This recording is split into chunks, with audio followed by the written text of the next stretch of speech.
Should Ousmane Dembélé stay at Barca? Could Ousmane Dembélé stay at Barca? That is the question I'll be asking Ali Moreno today here on ESPN FC, because it is thought that if the presidential candidate, Joan Laporta, gets back in at Barcelona, keeping hold of this player is a key objective for him. Do you think that he should try and keep hold of him? Right. If I'm putting together my presidential campaign at Barcelona, I don't make Ousmane Dembélé one of the fulcrums of that presidential campaign. I don't build my campaign on this guy, and I don't put my credibility as a potential candidate on this guy. Look, we have all fallen to the feet of Ousmane Dembélé because of the potential, because of the talent, because of what he could be, what he may be. Well, he's now 23 years old, and it's time to see the fully developed talent and potential.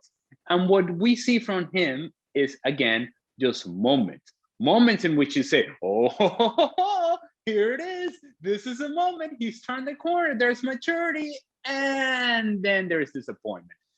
You want to see this guy for 10 games in a row give you productivity, give you dynamic movement, consistent performance. And so you want to see that for a long period of time. You want to see a game after game after game after game before you go and say, this guy is something that we should build a franchise on. This guy is somebody that we should really add some pieces around and let him be the guy that takes us into the future. He's a nice piece to have, but certainly not a guy that I would put at the base of any presidential campaign if I'm trying to gather some votes. Yeah, it's hard to explain, isn't it, Atale? Because a lot of these reports we were hearing just before Barcelona faced PSG in that first leg of the last 16. And obviously some opinions have changed at the moment with regard to this player. And they can, as you're saying, up and down, because that's how it does seem to be when it comes to his form. But he'd said how much Messi had helped him in his recent form. I mean, how do you explain a player that gives you what we all see, this amazing performances sometimes and the potential that you're talking about, and then other times just doesn't deliver?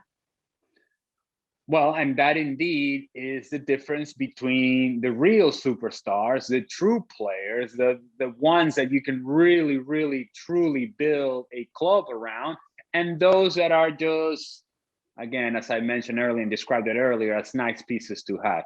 The problem is that Ousmane Dembélé, the money that was spent on him wasn't for just an ancillary piece, was for an angular piece, was for the true catalyst in the attack. That's the sort of money that you're paying. That's the sort of productivity you're expecting. And certain players have it and some certain players don't. The idea that whenever it's time to produce on a weekly basis, that you're able to show up. Part of the reason that Dembélé has had difficulties is because he hasn't been able to show up because he's been injured all the time. Now, he says that he's better now, that he's more mature, that he's grown up, that the physical training, the fitness training has been better, that his body's reacting better. Yeah, maybe. And maybe we're starting to see some of the things that people thought this guy would be. But on the heels of having seen his performance against PSG, and on the heels of having seen his performances against bigger teams and bigger opposition this season, you say, I don't know. I don't think that this is the guy. He'll be nice to have, but not something that I would certainly be really hanging on and saying, you know what, there's the future for us. I don't think that that's the path that Barcelona should take. And I think Barcelona could benefit from Ousmane Dembélé actually having a strong second half of the season so that his market value goes up enough to where you cut your losses and say, yep, somebody take care of this, because right now it's not working for us. There's been moments, but you want more than moments if you're going to invest this sort of money. Well, thank you very much for watching ESPN on YouTube. For more sports highlights and analysis, be sure to download the ESPN app. And for live streaming, premium content, and let's not forget as well, ESPN FC 7 days a week. Subscribe to ESPN Plus.